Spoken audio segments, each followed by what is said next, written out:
Happy Friday bayang karerista. Babalik na naman po ako. Kita bata no, para magbigay ng giya.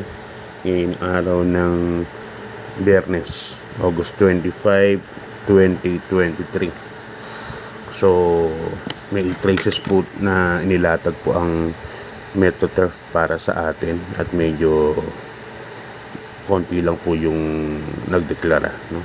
Na yung pinakamarami lang yata is 11 runners and 12, parang ganun, napunta sa last 2 events. So, kamusta naman po yung pananayan nyo nung Miyerkules? Yun, hindi magaganda mga PD ko. Naamin ko naman at lalo, nakitalo dahil kay trailer. Hindi na ako tumaya ng malaki, no? Kay trailer, puro ako, tapos follow up, doon natalo. Outstanding favorite na talo. Pero hindi ko lang kung ano naging problema, no, sa tinakbo ni trailer. Iba pa rin talaga yung laging labas ang kabayo. Kaya congrats kila Boss Oliver Maceda Stable, kay Bro Maki sa pagkapanalo ng mga kabayo nila. Last 2 races puro dihado, Blue Mist and Cash is King, no? Parehas dihado. Iba talaga pag laging labas ang kwadra. So talaga may tsamba talaga na manalo, no? Yun. So yung karera nung Miyerkules, kala ko race 1 to 6 puro ABC. Sabi ko parang madali lang ang karera, pero yun nga, last two races biglang nagkadihaduan at daming na surprise dihado sobra. Ngayon talo na naman. May bawin lang tayong araw ng Friday at mag-start ang karera alas 5:30, no?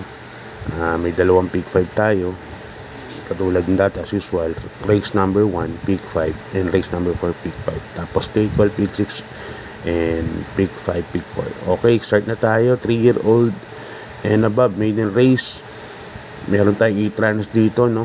1,200 meters.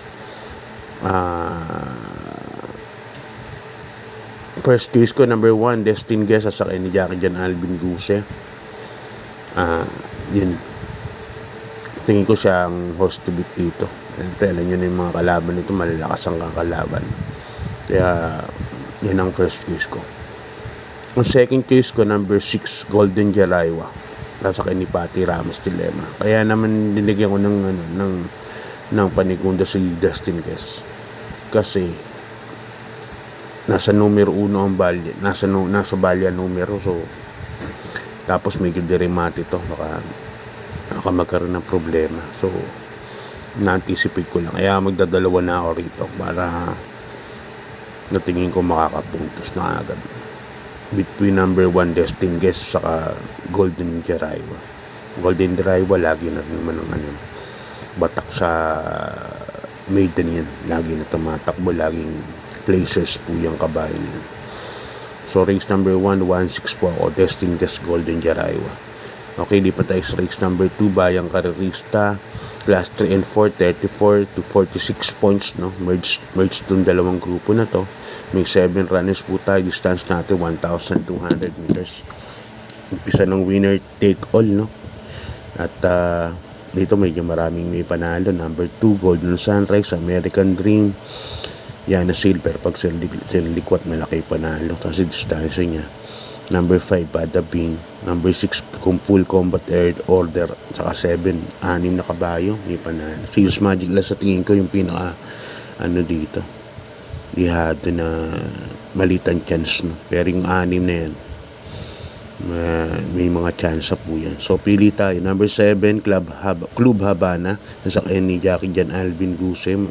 Last to enter po ito. Last pwede po kasi pwedeng isunod, pwedeng iuna, depende sa magiging pacing ni Yana Silver dyan sa karera na yan. Second case ko medyo mabilis din. Number 5, Bada Bing, nasakay ni Jackie Christian L. Advincula. Yan, pagka nauna, may panalo na rin. So yan, 7-5 po para sa race number 2. Okay, lipat tayo sa race number 3. Rating base class 4, 28 to 33, no?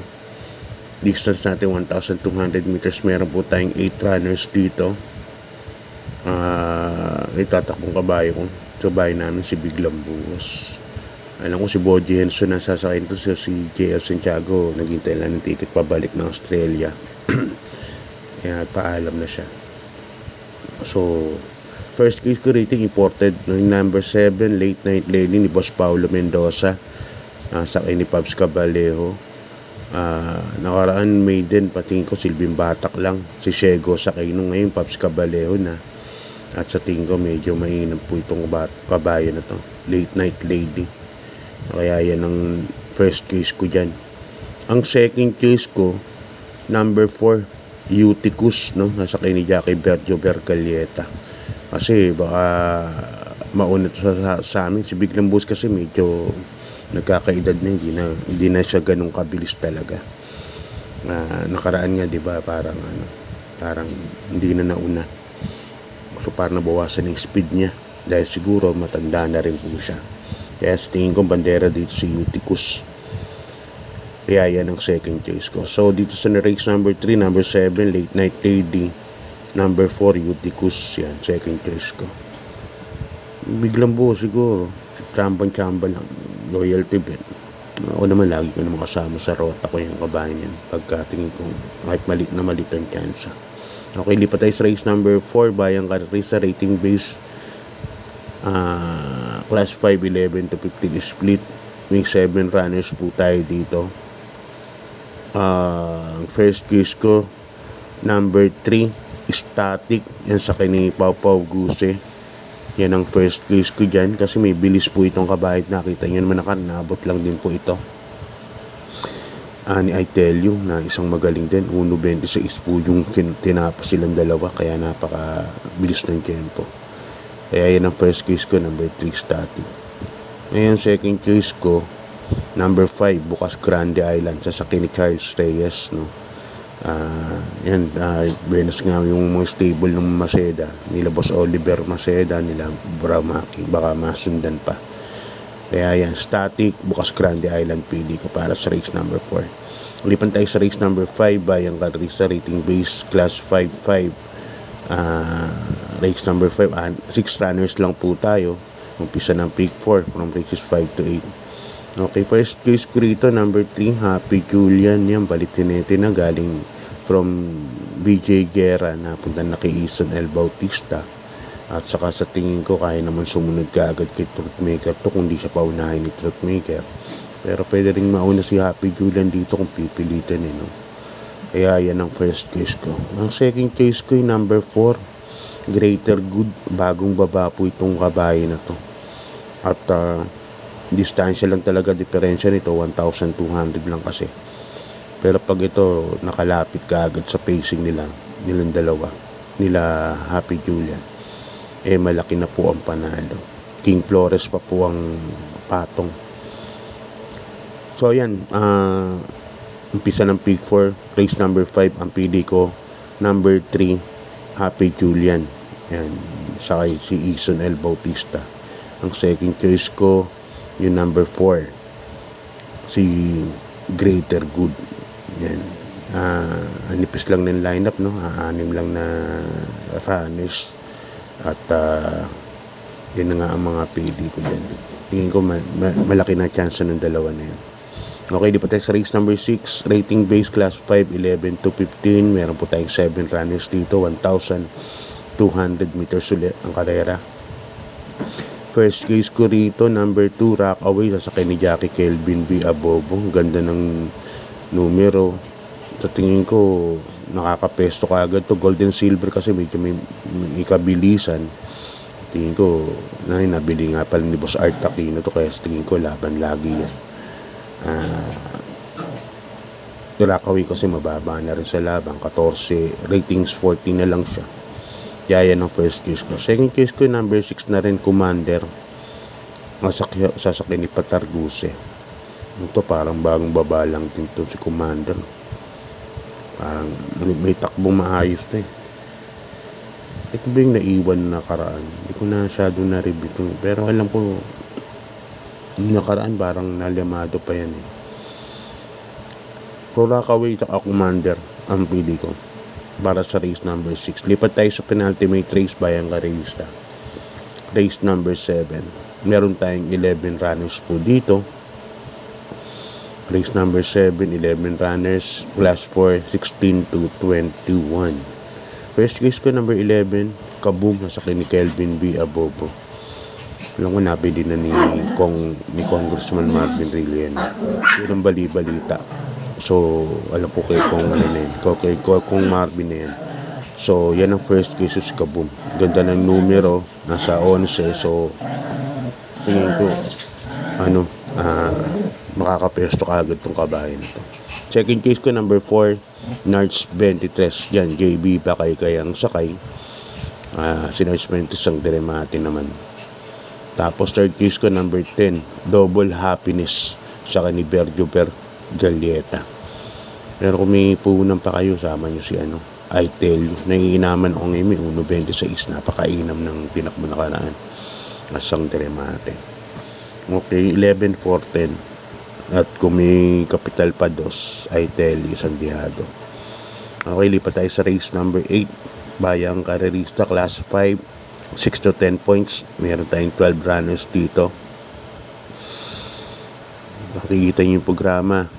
Doktora, ano ginagawa mo dyan sa grupo na yan? Siguro, yun nga, balita ko, merong nagka-problema nga yun si Doktora. Kaya sana umayos na. Mababa na siya sobra dito sa grupo na to. Kaya yan ang first case ko si Doktora. Palaban nito nung huli, alam ko mga bandang April si Labada Bing, kaya mababa na talaga to. Sana nga maayos na, hindi natin alam kung talaga yung kondisyon niya. Alam ko nga nagka-problema yung kondisyon niya, pero sana nga naayos na. Yan ang first case ko dyan. Second case ko, number 6, Autumn Shower, nasa kay ni CB Ardonia.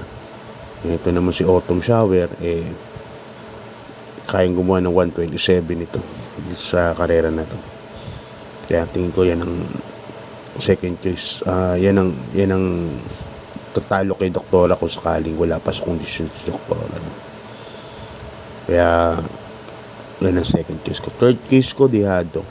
Number 1, Advance Party, Boji Henson ang sakay. Siguradong bandera po ito, solong taga po ito. Baka makatagal. Kasi itong kabayan na ito, nag-uwan 2017 po ito. So, yan ang third choice ko. So, number 5, Doktora. Number 6, Autumn Shower. Number 1, Advance Party. Medyo mas konti ngayon ng lineup. Kaya sa tingin ko, sana makabawi ngayong araw ng Friday. Yun, shoutout ko nga pala si Boss Mike Tonteng, Mike Rojales, yung guru pa namin sa ITT, si Boss Mike, yan, saka si Mar Rivera, nakasama ko na paggabi. So yan, Bayang Karerista, hanggang dito lang, pati si Kuya